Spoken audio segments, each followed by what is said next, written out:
Ladies and gentlemen, boys and girls, I'm the Gnarly Gnome. You know the drill. This is Cincy Brewcast. It's the voice of Cincy Craft. I guess you could be new to the show. You could have just clicked on this. This could be your first intro to the show. If that's the case, it's a craft beer podcast. Hopefully you recognize that by the name, and there's probably some description on whatever podcast platform you listen on. It's a craft beer podcast, a Cincinnati craft beer podcast specifically. We travel around greater Cincinnati. I say we loosely. It's me. Sometimes my wife comes and carries, and she doesn't even carry things for me. When she just comes and then drives me home. We travel around greater Cincinnati to our local craft beer scene. It's not always a brewery. Sometimes we go to craft beer bars or places. We sit down with the owners, the brewers, the drinkers of Cincinnati craft beer, and we drink together and we talk about why this is all so freaking fantastic, because it really is fantastic. This is a great city for beer. So if you're new, that's what it is. You'll figure it out pretty quickly here. We are at a spot that I have wanted to get out to do a show at for a very, very long time. You guys opened.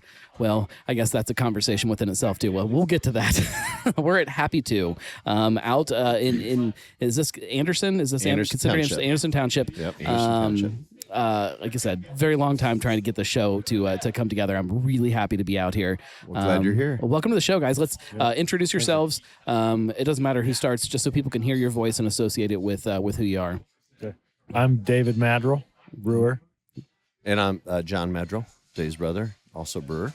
Okay, so let's start with the maybe simple question, maybe not. How long have you guys been open? Let's talk about that process of getting this place up and running, because it was a little bit of a process. Like it took a little while to get things up and running. It was. We tried to probably do it a little bit of a wonky way, in the sense that, our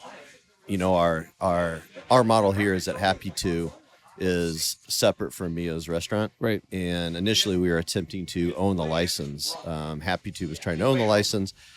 We were working with the state and trying to allow us to do it in a separate area of the restaurant. Mm-hmm. They originally told us we could do that, and they changed their mind a couple of years later. So we had to redo everything. So now all the license and everything's through the restaurant, through Mios, which works out just fine. But that caused some extra challenges. But yeah, we've been open since 2017. We've been inside here 17. It's strange. Like I'm trying to think of other places that we could look at that kind of have a similar setup, and like we really don't see a lot of it. I mean, everybody's kind of gone the other way, where it's a brewery that then a restaurant comes into.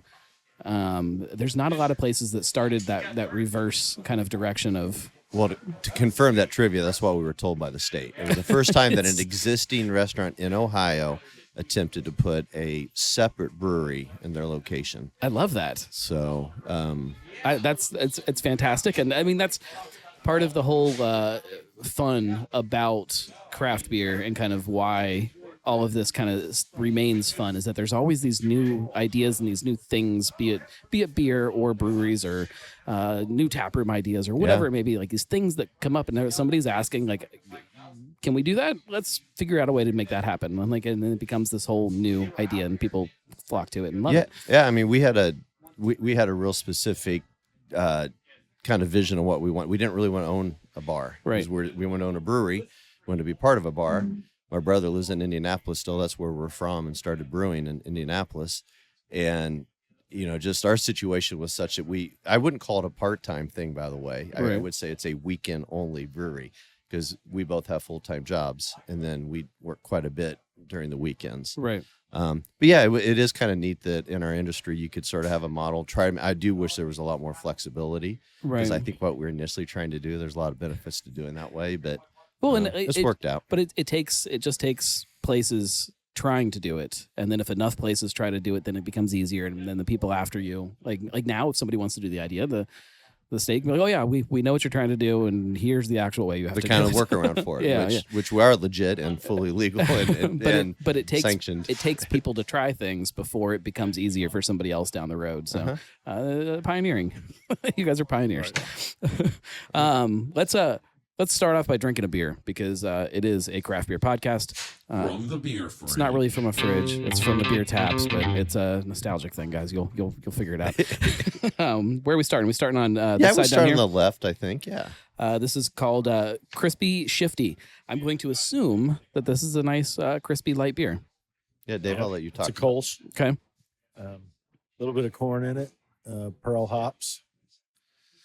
Talk about why Kolsch as the style that you kind of went for a crispy beer. Well, from the beginning, we couldn't really do lagers for the time sense of the lager, so the Kolsch is the next best thing, and it gave us that crispy, clean flavor with the Kolsch yeast after it finishes that we were looking for that particular beer. Well, and I like that the name Crispy Shifty, it tells people what it is. Because I still think that there is so much confusion about what a Kolsch is for drinkers, which is crazy to think, especially in a city like Cincinnati that has some great Kolsch's around. I still think that most people sit down at a bar, and if they see Kolsch, that sounds something like I don't want. I want something light, and I want something easy to drink. And yeah. And this is definitely not a beer that anybody should be afraid of. It's super easy drinking, crisp, perfect for end of the day. Your first beer after work or after mowing the grass or whatever it might be. Good beer. And number one, it goes with the food. We try to make sure all our beers complement our food and vice versa. And that's something that I think not enough places are thinking about, especially as the industry has changed. It's not a lot of brew pubs around Cincinnati. It's a lot of, well, I guess I should look at the numbers before I say that. There are a lot of brew pubs now, but you see a lot of places that it's a partnership between somebody that's running the kitchen side and somebody that's running the brewery. And I think sometimes that communication then breaks down and people don't think about the food and the food doesn't think about the beer, and it becomes these two separate kind of things.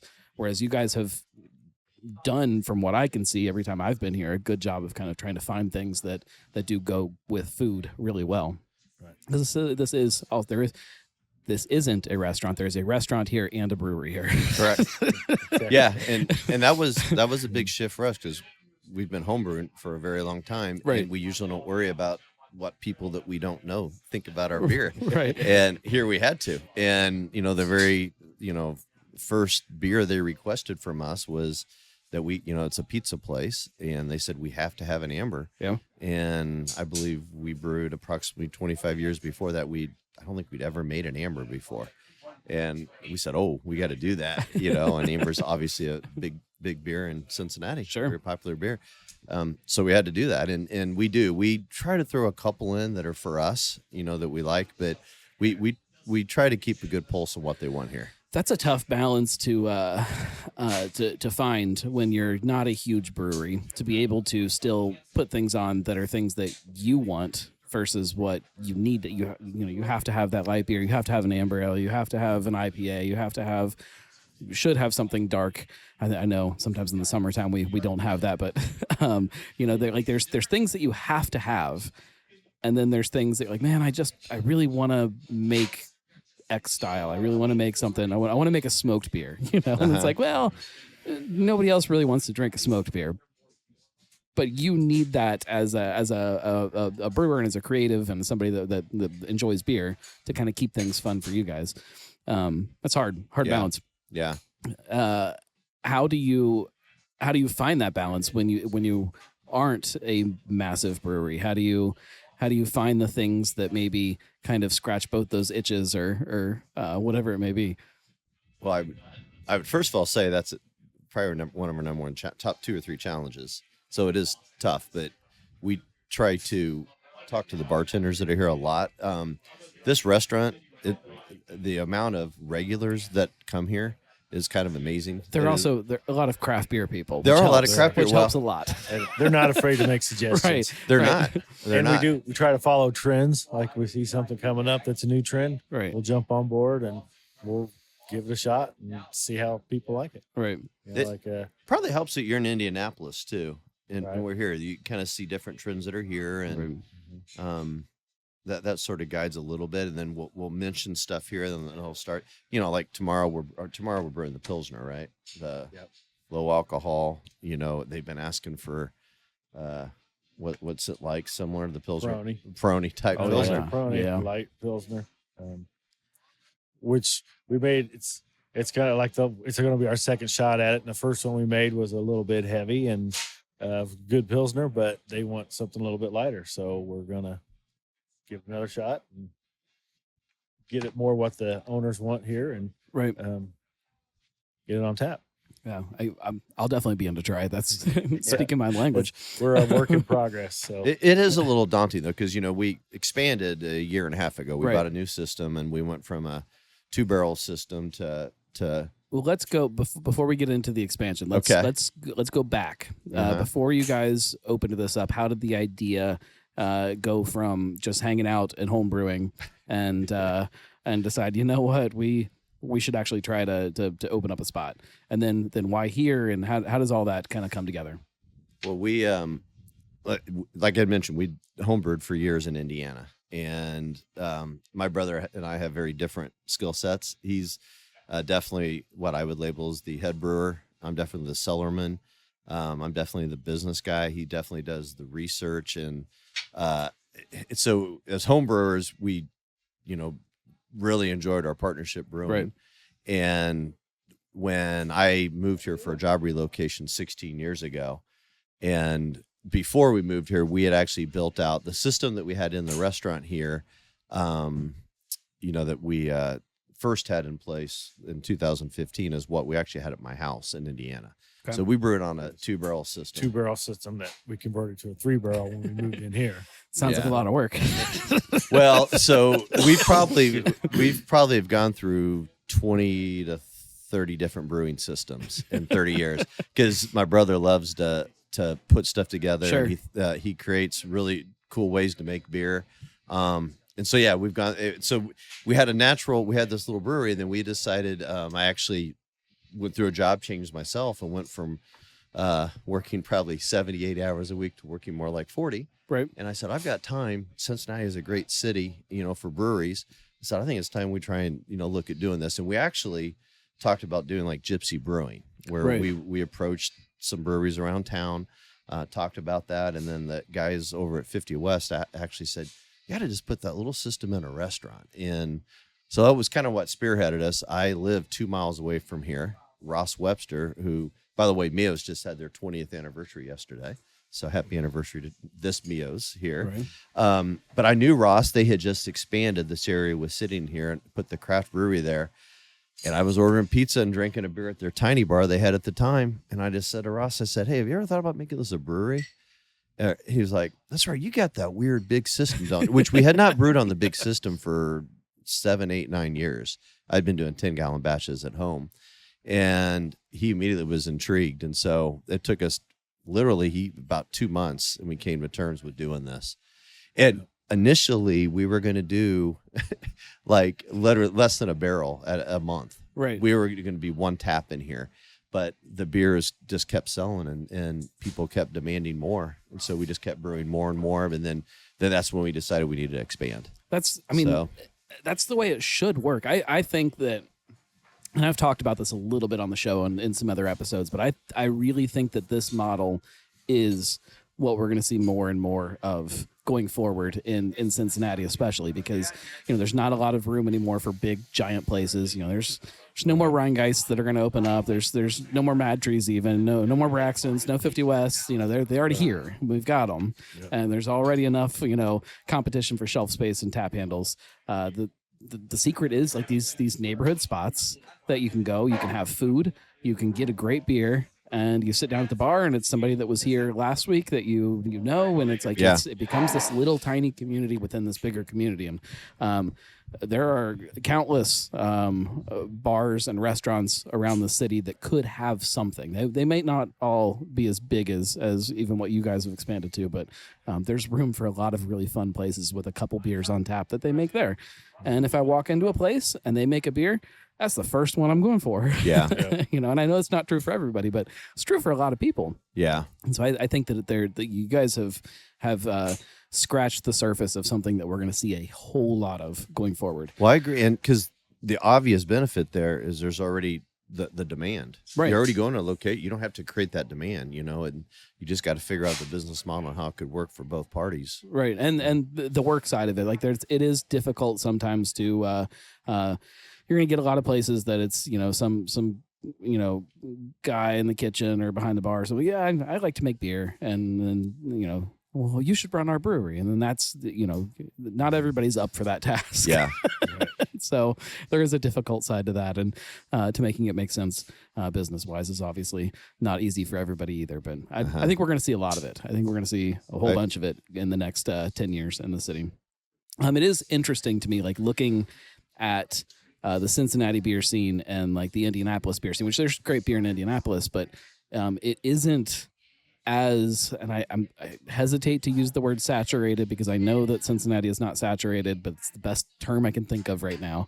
I feel like there's a lot more wiggle room in a city like Indianapolis. So it's interesting that you guys went that way instead of making him drive out to you to make beer.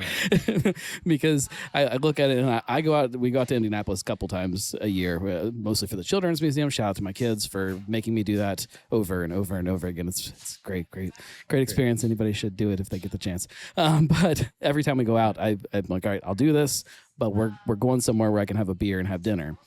And it's not easy all the time to find a spot that is family friendly, that I can get a great beer and sit down and have dinner. That's a little more difficult in Indianapolis than it is here. It is.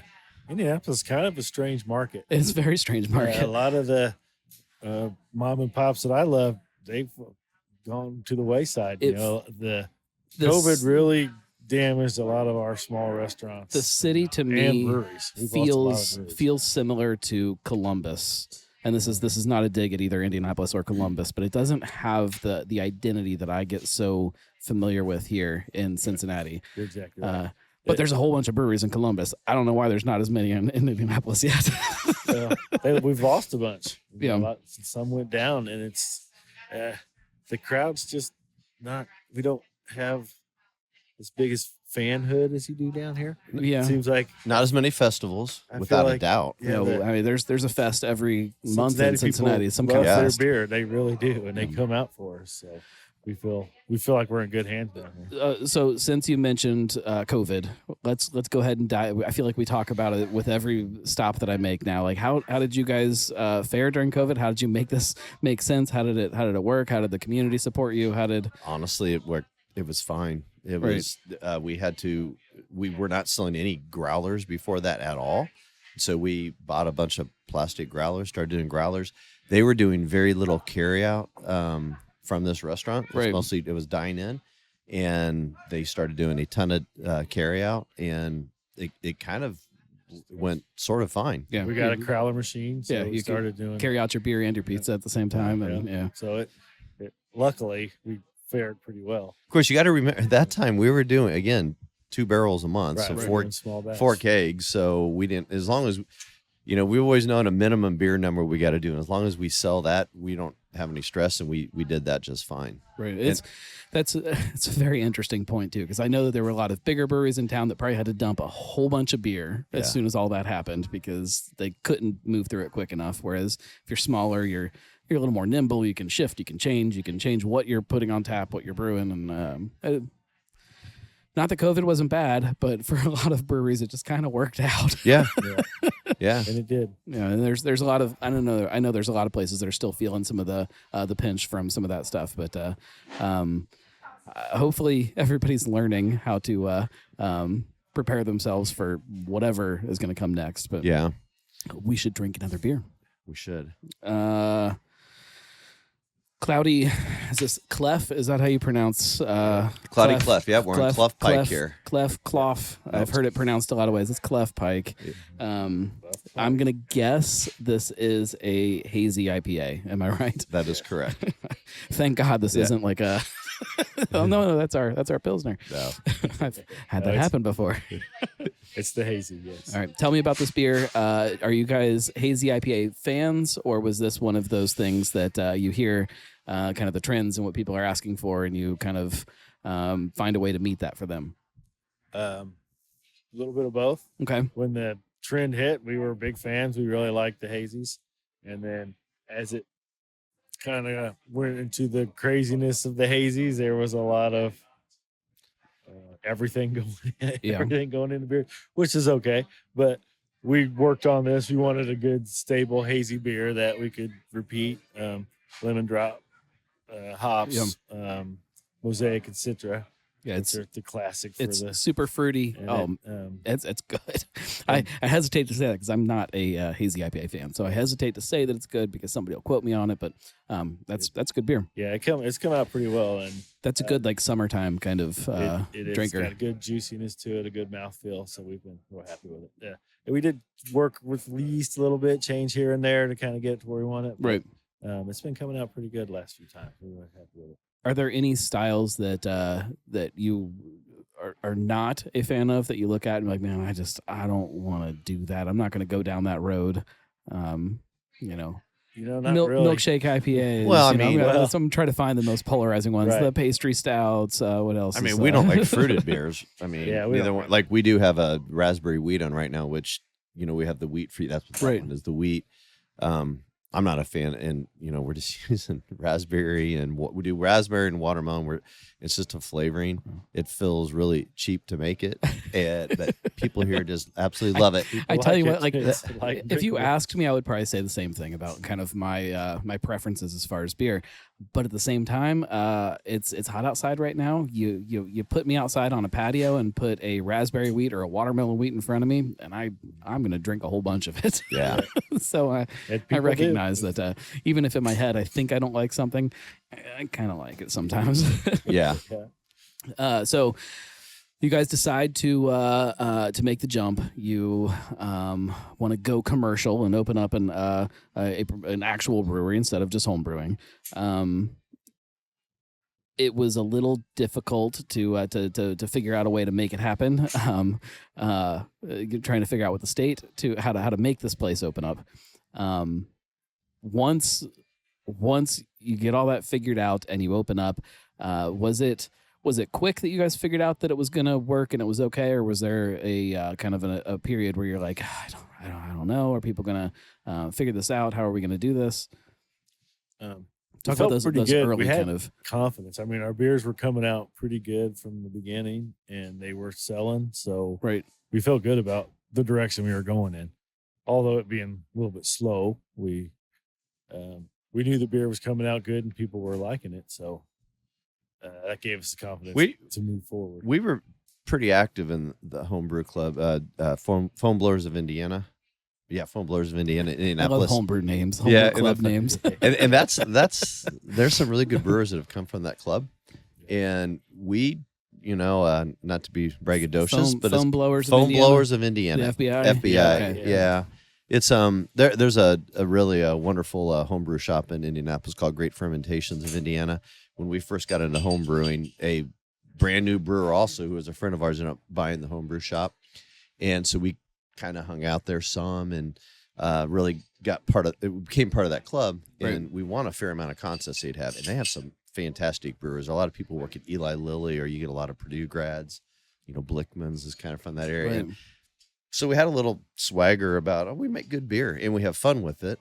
And I felt like with our model, because the whole key to it, I probably worry more now than I did 7 years ago. Because now we've got to, we're trying to brew more and more beer and get more and more going, more consistent. Early on, I was telling him, hey, as long as we're doing a couple of kegs a month, we rent the space here a little bit, that it's worth him driving. All of this is still like very interesting to me that you guys ended up here in Cincinnati instead of in Indiana.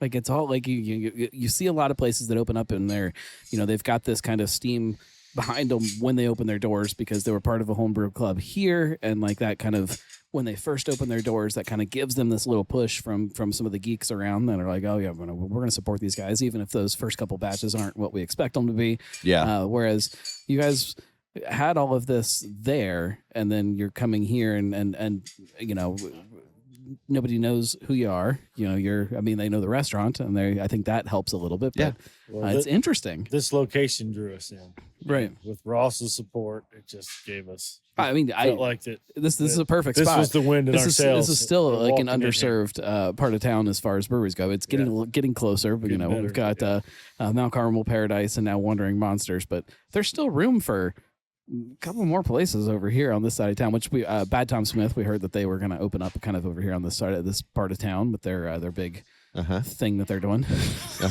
I mean, it's there's a ton that's just 5 minutes. Yeah, there's a ton of a ton of room for places over here that has been kind of underserved for a long time. But it's just it's an interesting thing for me to look at because we hear so much about places that open up, and it's always, you know, they're active in one of the homebrew clubs around here versus somewhere else.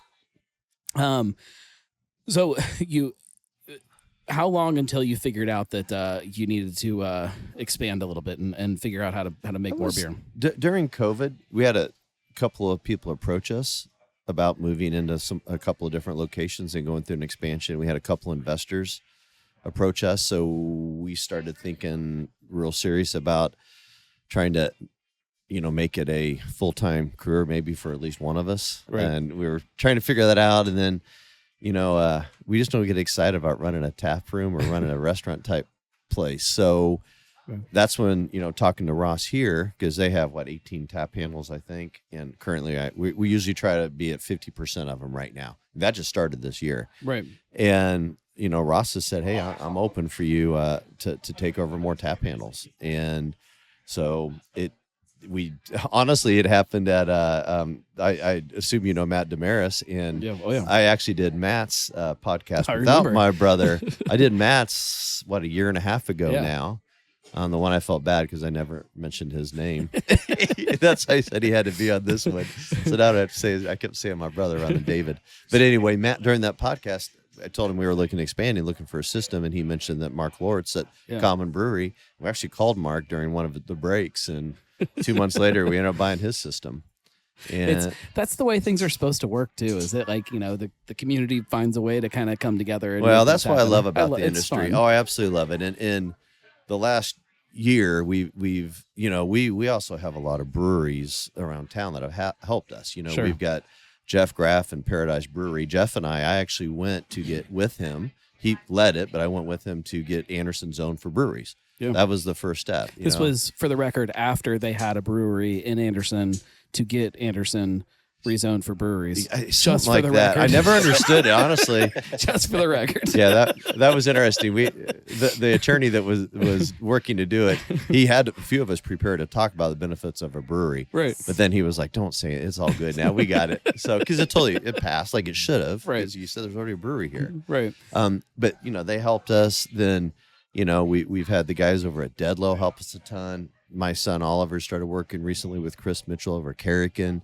And, you know, there's another list of a dozen breweries around town that have kind of helped us along the way. Right. And I love that about our industry. It's fantastic. Do too. And I think that there's like this perception that some of that is going away, and maybe it's different than it used to be 10 years ago or whatever. There's got to be some changes, but like it's not even close to going away. Like maybe it's kind of hyper focused a little bit to different parts of town. Like, you know, you've got Paradise down the street, so of course they're going to hang out with you. And, you know, like, you know, if the Mason guys are going to hang out, and the West Side guys are going to hang out, and the Kentucky guys are going to, so you get these little pockets of it, but at the core of it, like, this community still exists. Yeah. And, like, everybody's still helping each other for the most part. There's probably a couple jerks out there that we won't name, but you know, like, the community looks out for each other, and that's what makes this whole thing kind of keep growing. Yeah, I agree. Have there been any major headaches after kind of the expansion, after growing and kind of figuring that out? Yeah. There's been a few, yeah.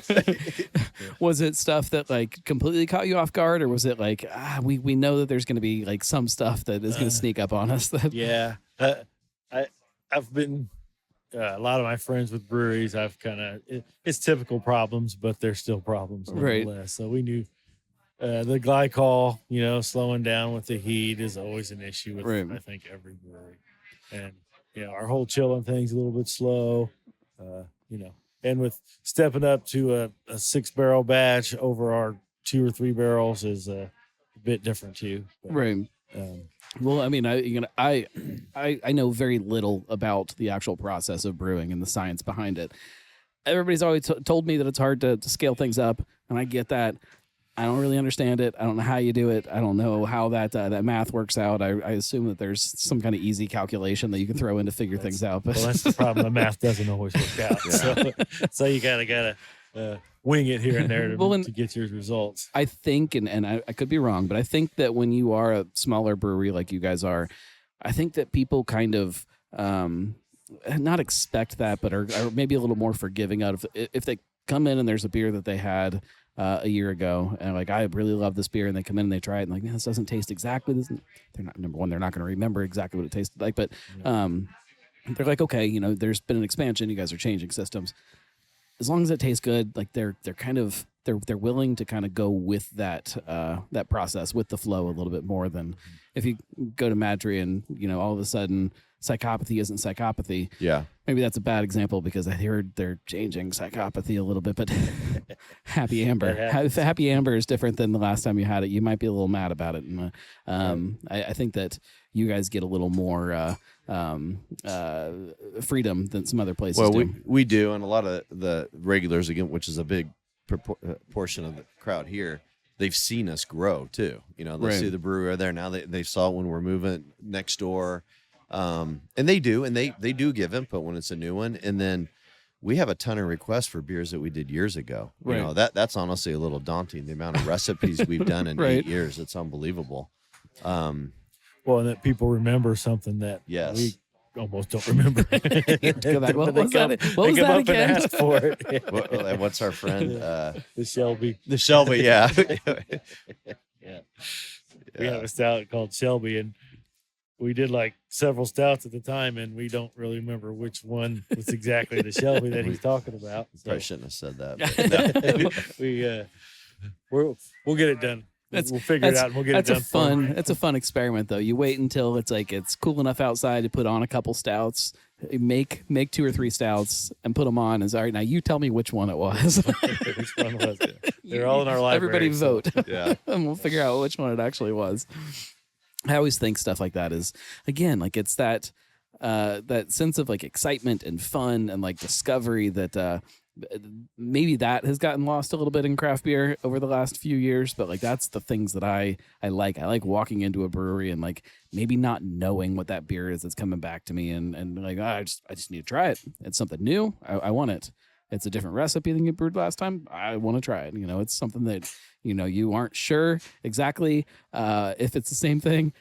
I want to try it. Yeah. Like I like that. I like that fun that isn't always there. Well, I 100% agree with that. I think those little nuances of recipes and how it finishes out is super fun about being a smaller brewery. But, and I mean, when people go to a restaurant, they never expect their food to be identical as it was the last time. It's supposed to be made by a person. It's supposed to be something that is, always changing and evolving. And like, why are we not the same with the things we're drinking? Like, I just We have probably our 5 staples that we try to keep them almost exactly the same.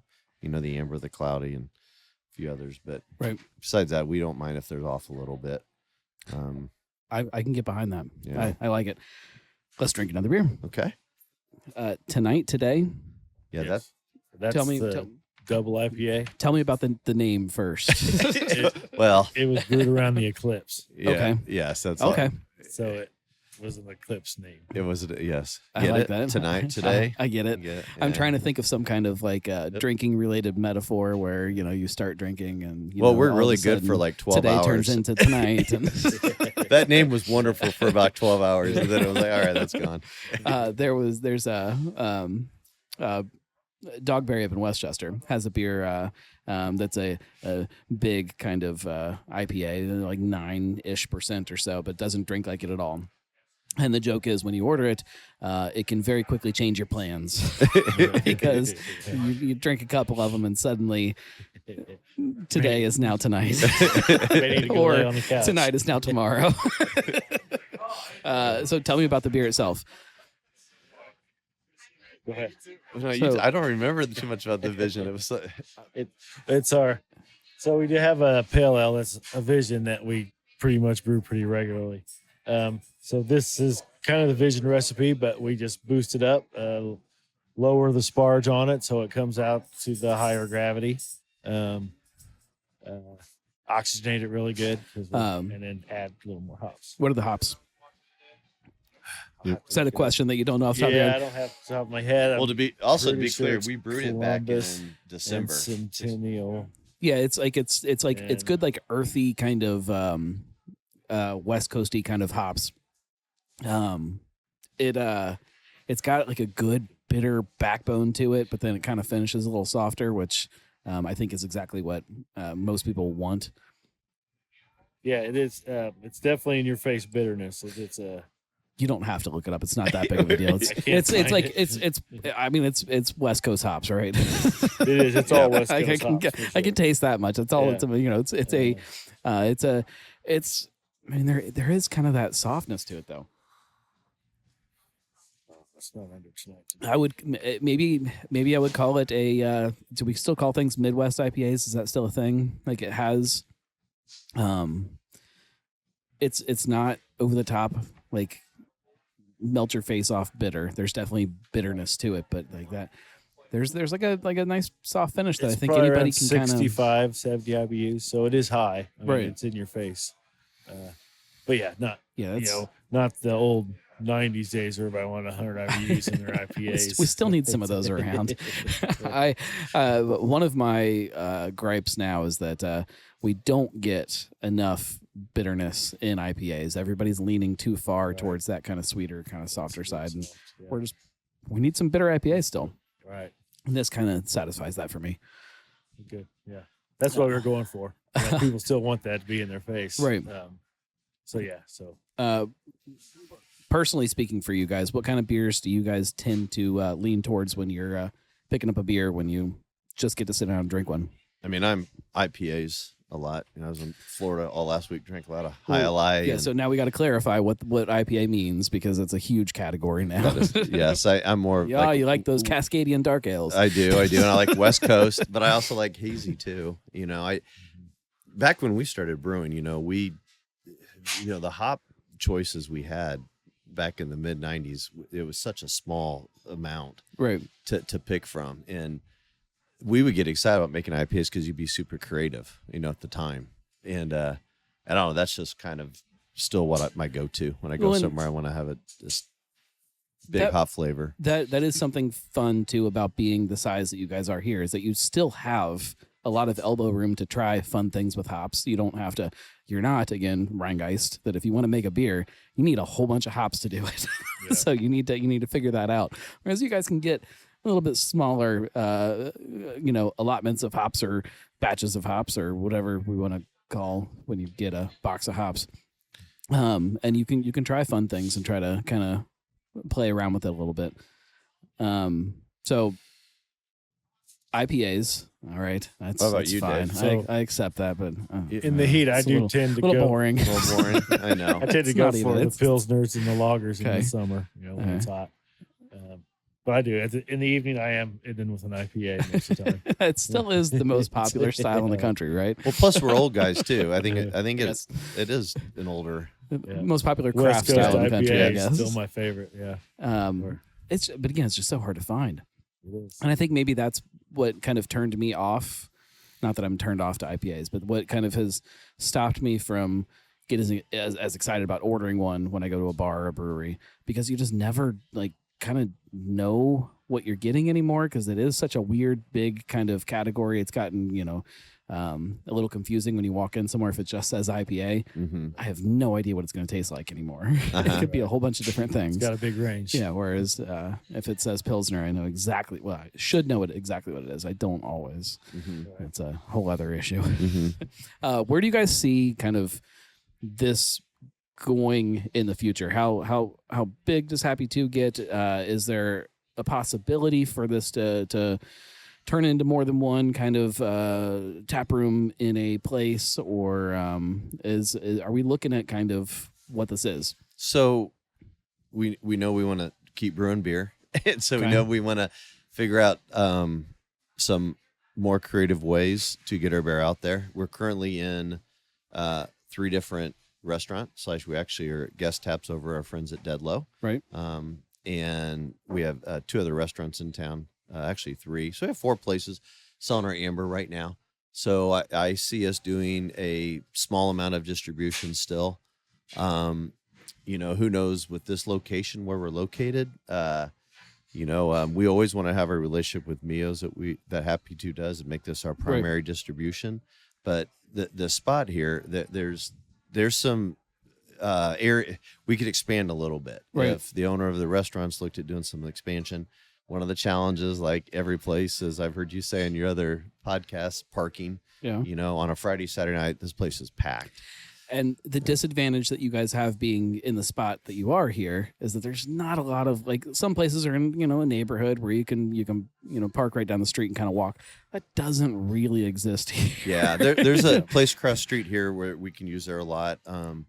Still across the street, you got to play Frogger. I know, it is. Street. It's a challenge. Probably the number one opportunity for Happy Two is the fact that Mios is not opened here at this location on Sundays. Mm-hmm. And, they made a decision to be closed on Sundays. We have talked about making Sunday like Happy Two Brewery Day.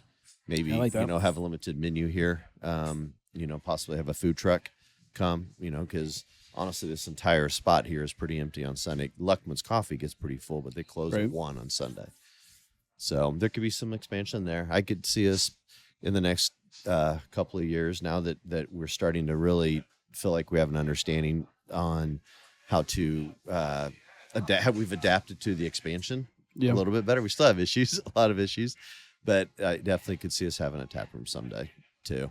Okay. But it'd have to be such the right spot. We are not gonna. We will most likely never take on investors. We're not trust fund kids whatsoever either. Right. So we paid for all of this totally out of our pocket. Well, and I think that if COVID taught us anything, it's that you need to make sure that you have as much control over that side of things as possible. Yes. You need to own as much of everything around you as possible, because that's where people did get into trouble, is just owing lots of people money, and especially on the brewery side. Yeah. I like that. I mean, there are a lot of little communities around Cincinnati that maybe could handle a Happy Two. I mean, if we had this as our production space, and we could have a tap room somewhere else, right? We absolutely could do that. But it's definitely more of a moving target than something we know exactly what we're aiming for. Yeah. It's not, you're not waking up every day and be like, all right, how do we keep growing this thing? How do we keep making this thing like take over the city? And that's not what this is about at all. Correct. It's not. It's more about us having fun and being together. I like that.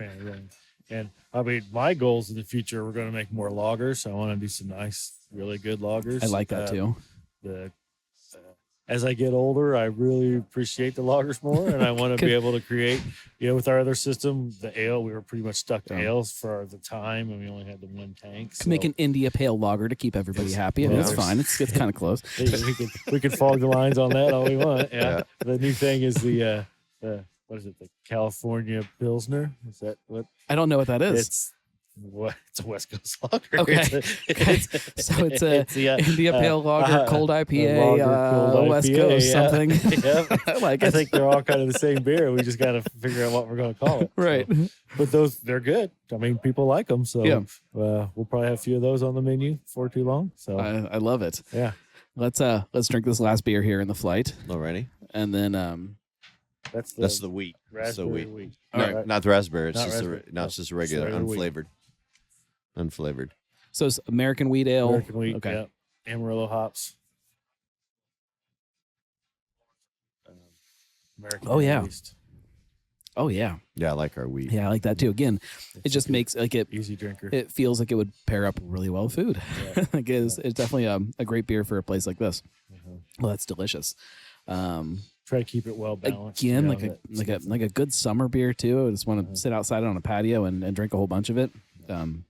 Well done. Which right now, a lot of the beers you're having are kind of we're leaning towards the summer. We're right in the middle. All of that makes me want to sit outside right now. So we got a lot of our lighter beers on. So yeah.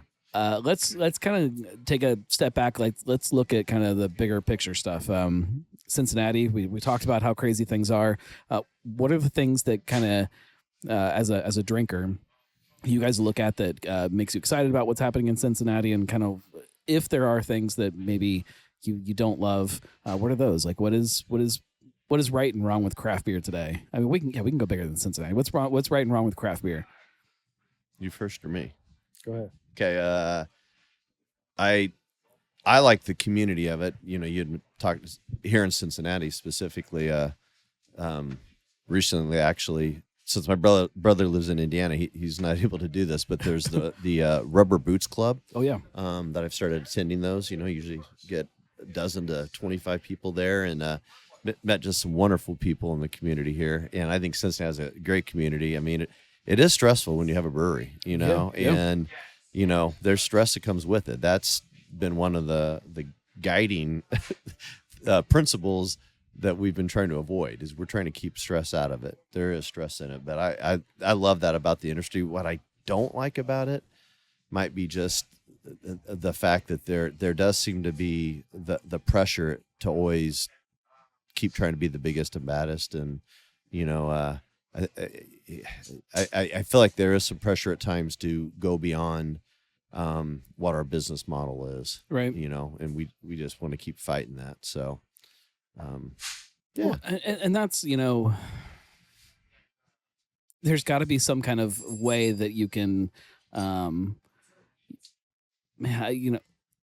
that pressure is always going to exist. How do you put those blinders on and kind of not ignore it, but find a way to kind of ignore it?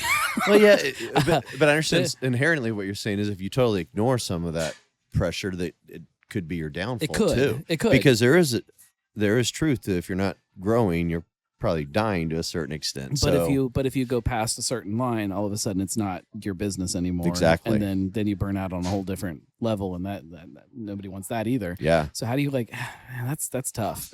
But it goes to the whole stress thing too. It's there's stress in running a brewery, but still just beer. And finding that perfect middle ground between those two things of the stress and the freedom of making beer. It's a tightrope. We really love people drinking our beer. Yeah. And so, if we could keep, surviving, paying the bills, growing a little bit, and do a little bit more distribution and have more people drink our beer, I think that really keep it. And we like being together. It's a good brother thing to do. Our kids are involved in it to a certain extent. Our families all know about it. It did take on a little bit of a life of its own. I get that. We found people. Yeah, we all of a sudden like, oh man, we do have to keep expanding if we want to keep doing this. So. Yeah, you got to find again that balance between the two sides. Well, you didn't answer the question. What do you think's wrong with the beer world? It doesn't have to be anything. There doesn't have to be anything wrong. It's what is right or what is wrong or what is both. For me, it's hard to find new beers from smaller breweries. And it's kind of always been that way. But it seems the liquor stores and the grocery stores in my area don't carry the craft beers. Shout out to Kroger. Jeez, what is happening? What is happening, Kroger? It's pretty bad. it's embarrassing. It's harder to find. I mean, I end up having to travel to breweries to get the beers to bring home, which is, it's what I like probably to the do. better way to do it. To do, but sometimes it'd be nice just to be able to pick up a few new things. Yeah. At least again, this side of town, there's Jungle Gyms. Jungle Gyms always has a great beer selection. And there's other places around town that have great beer selections. But Cincinnati's better than Indy. Man, Kroger. Yeah, Kroger's not a good choice anymore. At the same time, though, I find these little pieces in both. I hate when I look at what has happened to the beer selection in a place like Kroger, and I'm going to keep shouting them out for what they've done to their craft beer selection. You look at that and it's man, what's happening? What are we doing to this? And then I look at them yeah, but I can walk into Target and I can find craft beer. Right. So that's awesome. Yeah. It's only a couple breweries, but it's there. Yeah. So then you're trying to find the good within the bad. It's very confusing. Yeah. Craft beer has definitely changed a lot in the last 10 years. Ups and downs. For sure.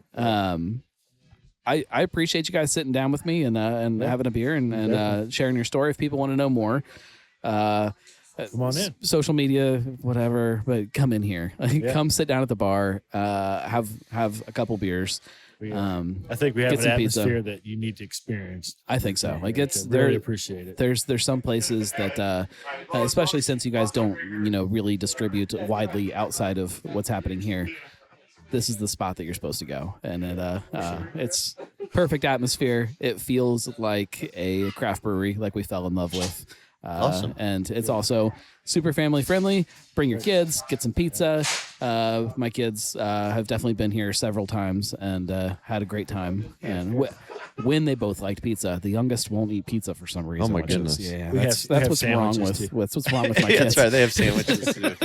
That's right. And wings. We can get by with the wings if I get them and we call them nuggets. Yeah, there you go. The bonus. Yeah. Thank you guys very much. Thank you. Thank you very much. We had a great time. We'll be back. Actually, next week. I know we'll be back next week. I think we're sitting down with Listerman next week. And I should say I think anybody can cancel at any moment. I know the show has been sporadic lately.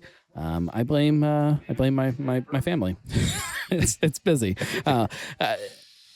Actually, I should clarify. I should blame Cincy Beer Week because I guess the show is sponsored by Cincy Beer Week, just so I can talk about it because it's coming back, and we're gonna blow this thing up. If you haven't already, go to cincybeerweek.com. Subscribe on there. You'll get all the latest updates on events and things that are happening. And there's some good stuff. There's a couple of really great things because I'm throwing them. There is the release of Big Sis happening that weekend. And then during the week, we're going to do the Oktoberfest Quest finale where we crown Cincinnati's best packaged Oktoberfest. And I have to clarify packaged because I can't keep up with all of them. I can't put them all in the competition because there are just too many. In fact, I heard a rumor you guys might have a collaboration Oktoberfest with somebody. Yep. Good low. I'm gonna drink it. If it hits packaging, I'll put it on the bracket, but I don't think it will. Please don't because there's too many. Look forward to it, though. Yeah. We will see you guys next week. Thank you very much. Share the show with a friend because that's how all of this keeps growing. If you really like this or any of the stuff that I do, you can go to thegnarlygnome.com/support and support that way. That keeps my wife very happy because it means that we can keep this thing being profitable, and that is very important in my life. I mistimed everything, so now I have to just kind of talk about something while the music goes, and we'll talk about the Bengals. Who Dey? It's preseason. Cincy Brewcast, the voice of Cincy Craft.